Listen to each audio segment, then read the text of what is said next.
What is happening, people? Let's talk a little bit about solitude. I think solitude is really important today, especially now that we live in a time where a lot of people deal with compulsive behaviors, whether it is compulsive browsing, doom scrolling, pornography, whatever your flavor is. Solitude is needed more than ever. And that means staying away from your phone as well. It is the best form of self-care as far as I am concerned. I'll use myself as an example. I used to be addicted to pornography. And again, I know when I say pornography, a lot of people go like, oh, that's not my thing. That's weird. I use some religious nut. Or so. No, it's like you could be addicted to food. You could be addicted to validation from other people. You could be addicted to love. You could be one of those men or women who jumps from one relationship to the other. You could be addicted to gossip. I don't care what your flavor is. What matters is that you are likely medicating or anesthetizing, trying to numb out something that you should be feeling, but you don't want to feel it anymore. And in my case, it was pornography. That was my flavor. But I did not know how to be alone. Like, I was alone a lot, and I would say I was an introvert because I am an introvert.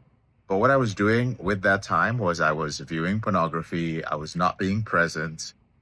I was not taking the time to understand myself.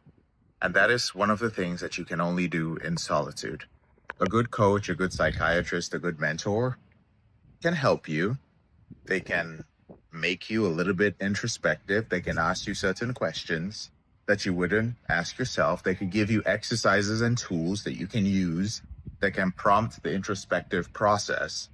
But ultimately, it's up to you. Ultimately, it's you sitting down alone with your thoughts or with a pen and paper, not your fucking phone, and actually learning how to have conversations with you. They're people we care about. And the people we care about, we listen to them, we talk to them, we hear what their problems are. We try to solve those problems, right? Even though, speaking as a man, I will tell you guys, trying to solve women's problems is not a good idea. Sometimes you just got to listen. And sometimes as men, we also just need to listen to ourselves and not go into problem-solving mode. Because just as we approach the feminine, who sometimes just needs to be heard and just needs the validation of knowing that they exist and somebody loves and cares and is willing to take on that energy and be a rock. We need that ourselves sometimes. So sometimes you need to be heard. And these are the things I started doing in solitude. And they worked for me. It was only in solitude that I was able to learn how to care enough about myself. And by doing it often, by sitting down, by writing my goals, by planning my future, by doing the shit that people who care for other people do for yourself, that I was able to begin the process of ending my compulsive behavior. So solitude.